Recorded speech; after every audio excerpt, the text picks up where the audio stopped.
We'll be back from the break, and you're of course still watching the Policon, where we discuss matters, politics and economics. This is Smart 24 Television. Your host is Joram Bosonko here, and of course I'm still with my two guests. One is the chairman of SAF, and then the other the vice chairperson of SAF in that particular situation. So our kind of conversation today, looking at the national budget allocation to the agricultural sector, and digesting the allocation to the small-scale farmers.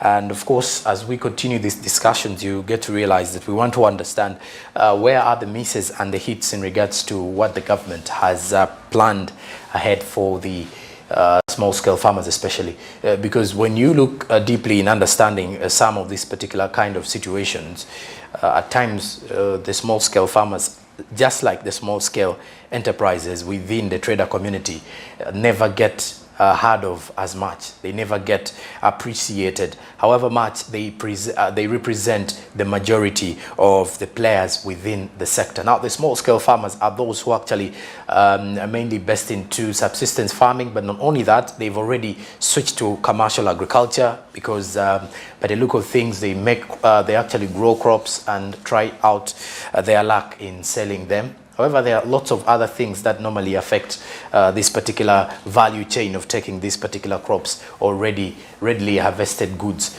to the various markets. Of course, these are kind of the conversations you're continuously going to have in this show today. But as we return, we still look deeper into understanding and digesting deeply the national budget.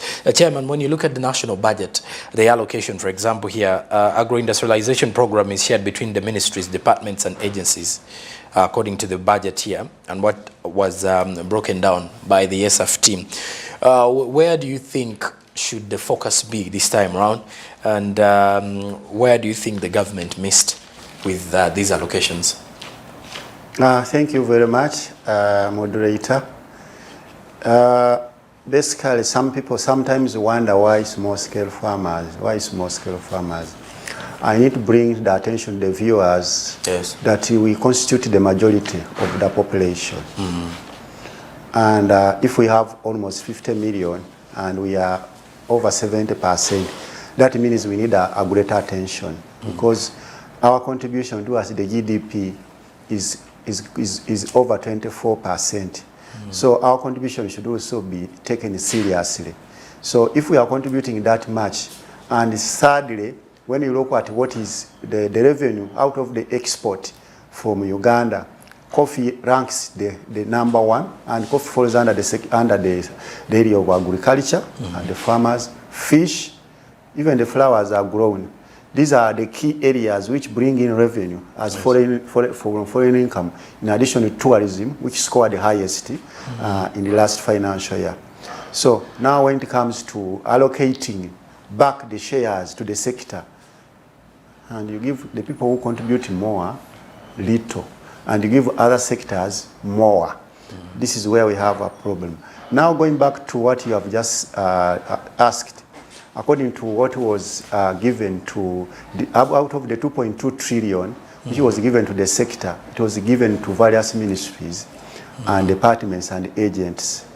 And amongst them there is local government, there is the Ministry of Water, there is all these other authorities, the Narrow Cotton Development Authority, Coffee Development Authority, and others.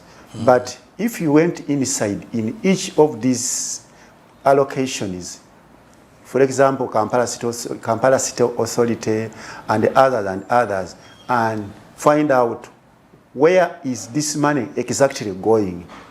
Is it going to reach the targeted beneficiary? You might find that almost 80% of the money will go into administrative costs, salaries, fuel, that kind of thing, planning meetings, workshops. No? Yes. Much of the money will go there. So if the sector got that money, how do you have wished this funding what should it have looked at? One, we've already said that the sector is still lacking, much as we appreciate that this time the government said that they are going to look at the at increasing the small-scale powered irrigation scheme, maybe using solar and to address climate change and ensure food security. Because if Uganda has very many freshwater bodies, it becomes very sad when you hear that people in Karamoja are dying of famine, are dying of hunger. When there are very many water bodies here. Yes. If they don't want to do farming, we who have the freshwater bodies around us would be empowered to access these affordable irrigation, small-scale irrigation systems, and we could do farming throughout the year. Farmers around the lakes and rivers, it might be just 1,000 meters away, but the crops can dry because of the climate change variabilities when they cannot irrigate. So much of this money should have gone there. Two, when you look at the issues of the disease outbreak into the livestock sector, chicken is the first saving bank for the smallholder farmer. Okay. But what kills the chicken most is the Newcastle disease. It wipes away the chicken, and this disease we are not used to it because it is called Newcastle, because it's from the seat of Newcastle of UK. It came from there with the exotic birds, which are exotic birds here. So we are not used to the immunization.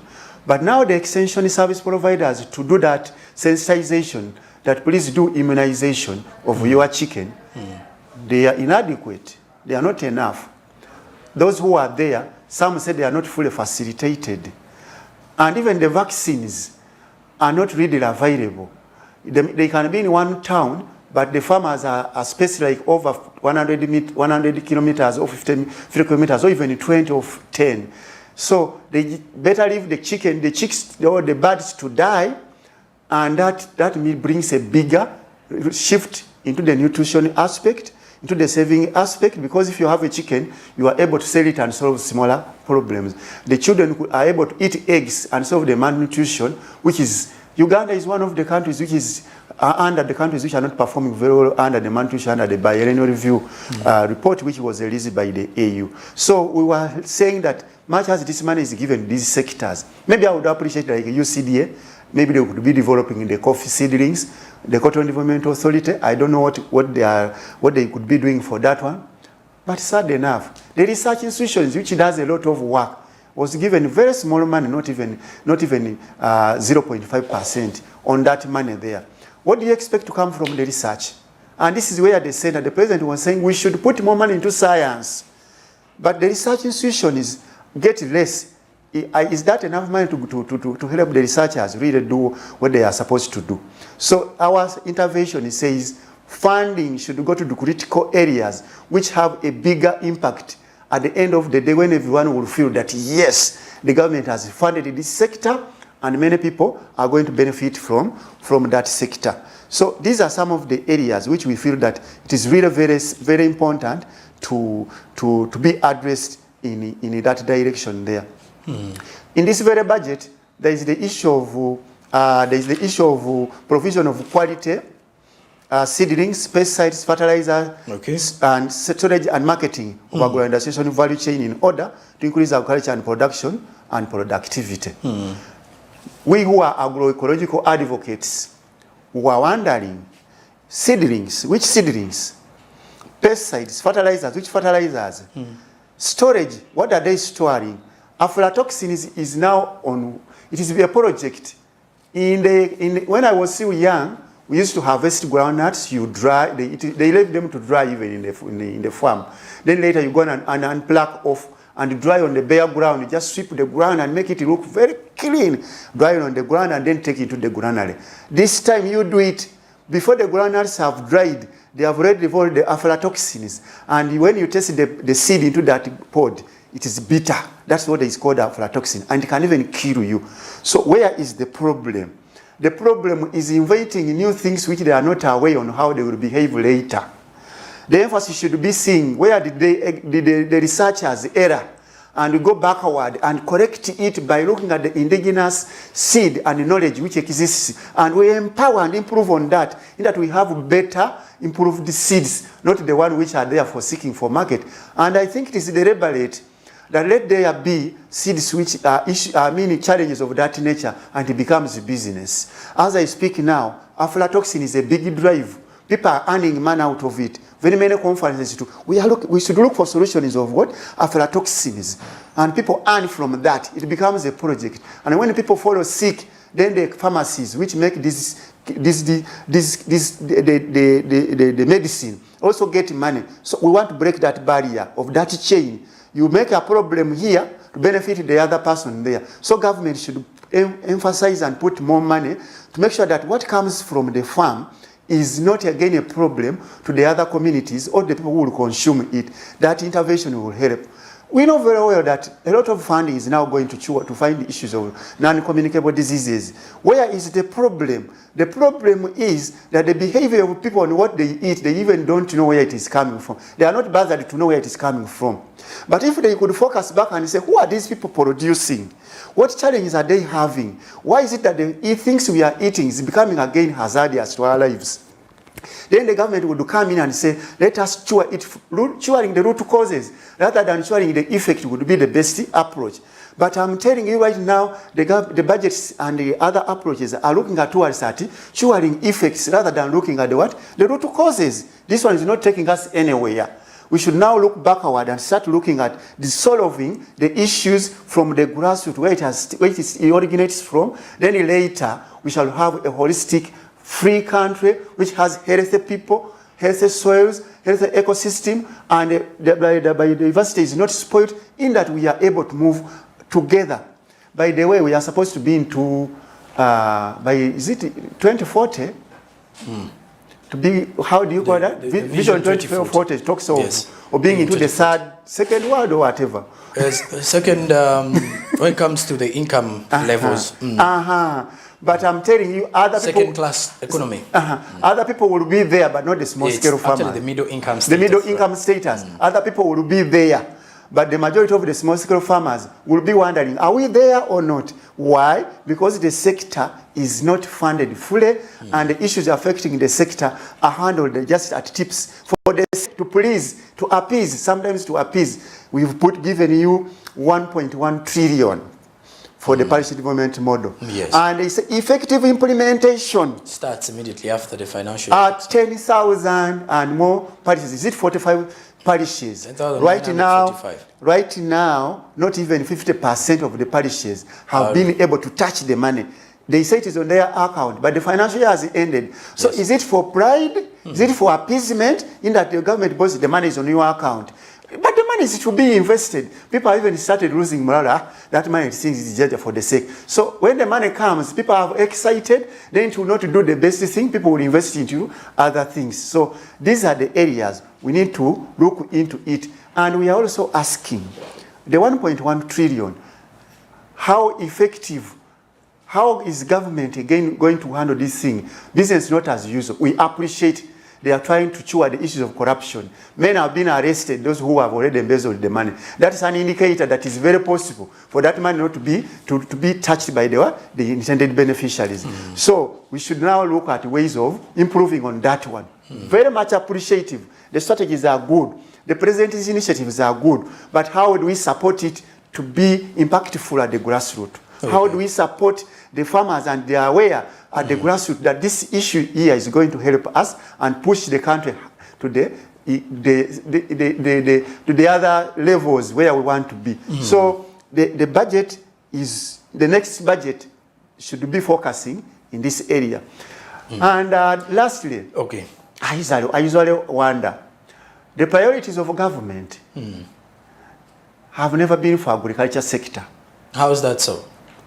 Have you ever heard them saying that now number one of the sectors of government, agriculture is priority number one, and you will get the largest funding? No, it's normally number 3, 4, 5. Sometimes even 8. But again, I get surprised when they are speaking. They say, since memory when I was young, agriculture, the backbone of this economy is agriculture. Very boldly. But now you are breaking the backbone. You don't want to support the backbone. How will you support the country's backbone? How can you think the country will stand when its backbone is not supported? Now the country is bending because the backbone is not supported. So support that backbone to be upright, and the country will be upright. Thank you. Oh, okay. Thank you very much, Chairman. Let's get back to Ms. Margaret here.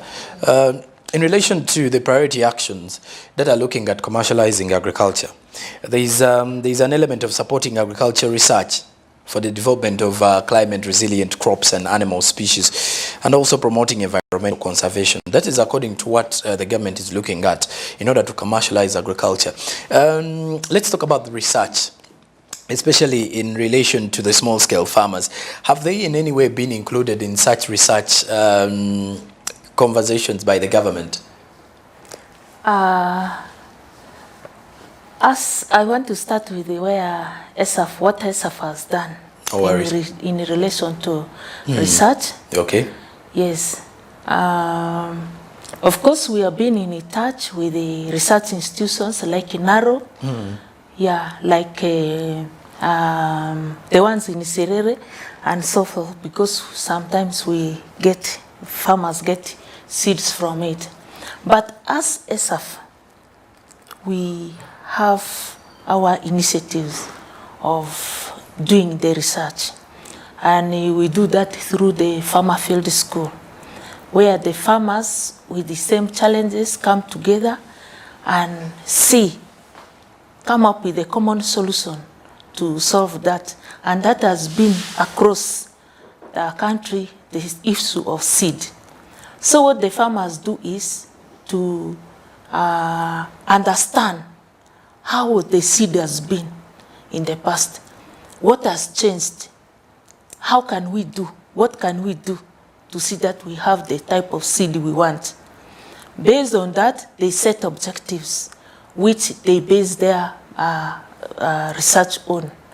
So we had that research in GNATs, in soybean, in rice, in millet, and other crops like beans and so forth.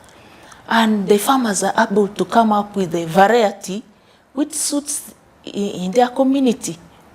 Of course, some are from the research institution, foundation seed, but majority of them are the local variety in the community. And they are able to get seeds which are climate resilient, which are high yielding, early maturing, because that is the parameter on which they base their research on. So, coming to the government, you find that a consultation is not so much, and the farmers' knowledge is not considered so a lot. They would rather consult the farmers in a few things, in sourcing seed. After getting the seed, they do some improvement on it and put it in their name.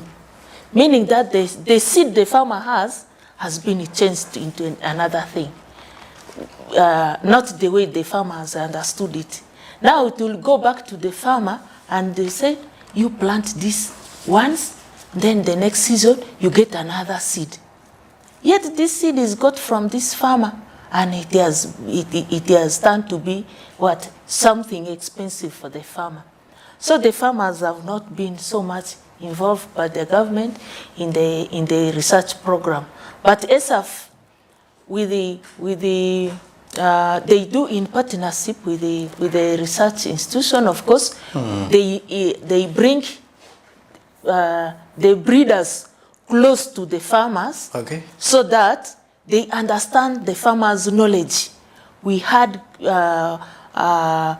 visited our farms and see what we did, and we also explained the process we went through to achieve what we want. And they appreciate it. They also realize that the farmers have the knowledge in the research process. Okay. So what we are advocating for is let the farmers' knowledge be recognized. Okay. Yes, let the breeders work together with the farmers so that what is given to the farmer will be something which they know and how they should plant it, all the agronomic practices, they will be knowing it. That is what is alongside with the research issue. Okay, and of course, besides that, before we go in for a break, looking at promoting environmental conservation, have you in any way, taken farmers, small-scale farmers, into this awareness of protecting or conserving the environment with their agricultural practices that they do? Because at least that also promotes the agriculture value chain, and in terms is a very key element in supporting commercial agriculture. That is why we promote agroecology. Okay. Yes, because agroecology is the friendly interaction with the nature, with our surrounding. And as farmers, we want to see that we interact freely, friendly with our environment. We plant trees, and as SAF, we participate in the international events like World Environment Day, World Food Day, and among others. We showcase that, we do that. And the farmers, of course, plant trees, and the practices the farmers, the small-scale farmers do in farming does not harm the environment. It protects the environment.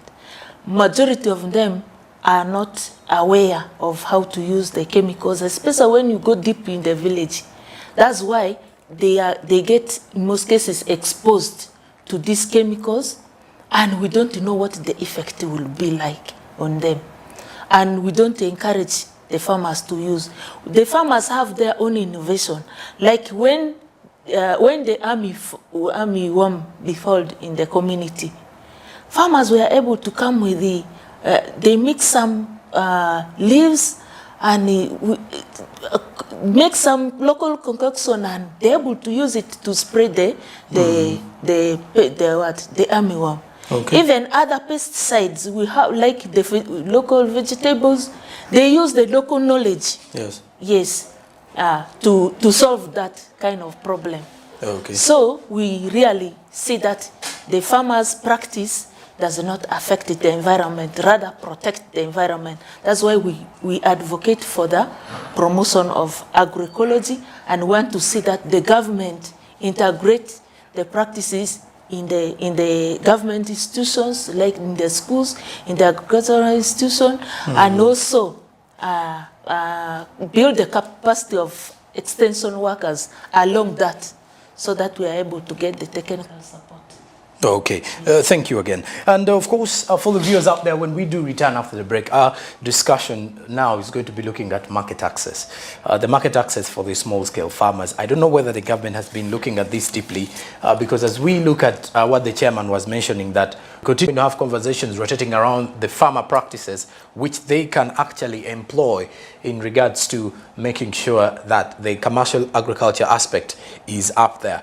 Well, in our first two of the parts of the discussion was really rotating around how the national budget has not ideally addressed the matters to do with the small-scale farmers and what the government really needs to do. And when we return, like I mentioned, market access, but also my two guests will be giving us recommendations to what they feel government should do in the next financial year to ideally identify the key issues affecting the small-scale farmers. The topic of discussion is the agricultural sector in relation to the national budget allocations for the financial year 2023-2024, but mainly targeting the small-scale farmers. We'll be right back after the break, so stick around.